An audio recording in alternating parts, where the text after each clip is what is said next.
Hello and welcome to another episode of D20 Sundays. This one is how I got into playing Dungeons and Dragons.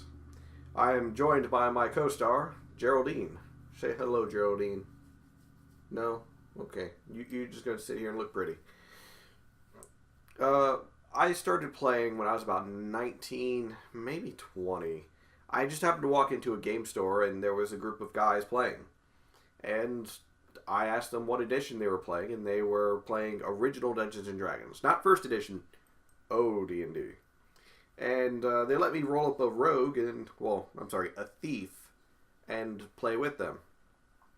There's another thief in the party, a paladin, a cleric, a magic user, and a barbarian. And when I think about it, every time I ever played a thief or rogue, except for with the Rise of Runelords campaign, there was a paladin. So it's like, really? A paladin?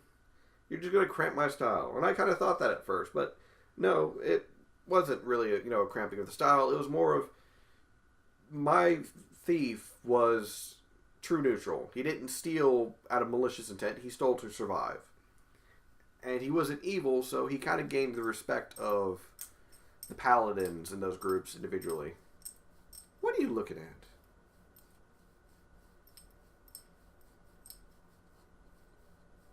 Oh, you're just sniffing around. That's what it is.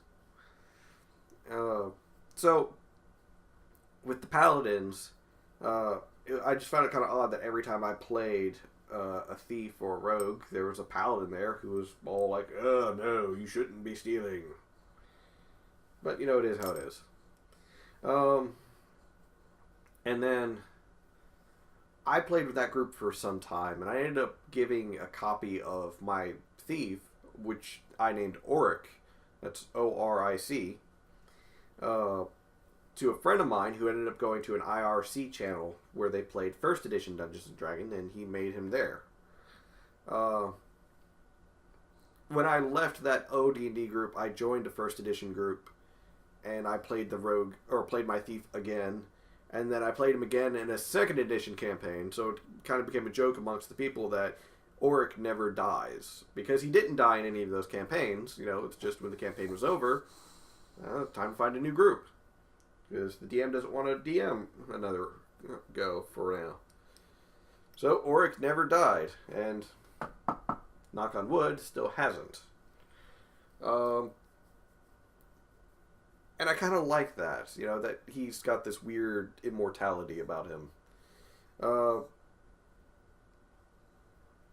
What? What?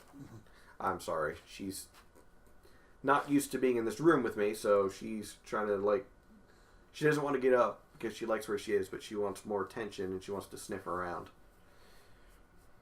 What, Geraldine? She's a good girl. She's a good girl. Oh, is that the spot? Is that the spot? That's the spot. But yeah, and it was from that group, the people letting me play and teaching me how to play, that I actually really got into Dungeons and Dragons. But my desire to play actually stems further back than that. I had always wanted to play Dungeons & Dragons because I always heard that it was the original role-playing game. And I was really big into not only Legend of Zelda, but the Final Fantasy series, which, if you ever played Final Fantasy 1 or Final Fantasy Origins version of Final Fantasy 1, it was kind of like having a D&D campaign. You got to mix and match your party members, choose different classes. And it was like, I can have a Dungeons & Dragons campaign right here, or I can play in one, when my normal campaign can't play. And that's kind of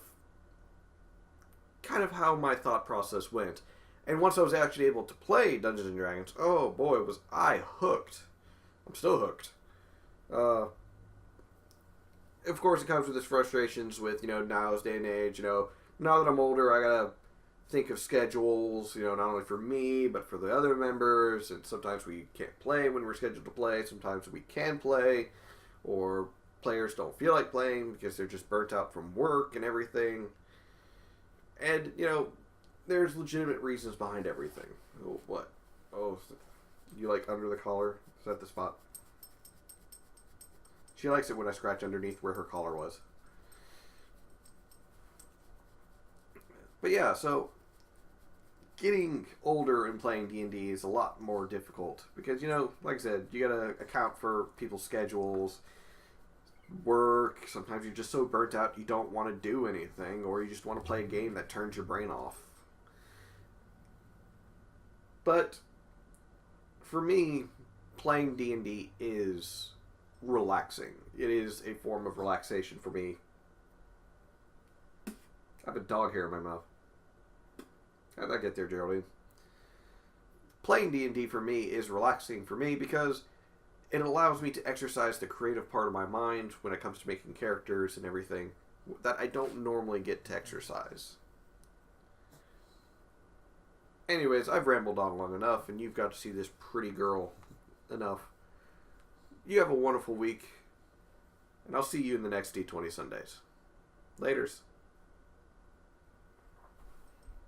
We're done.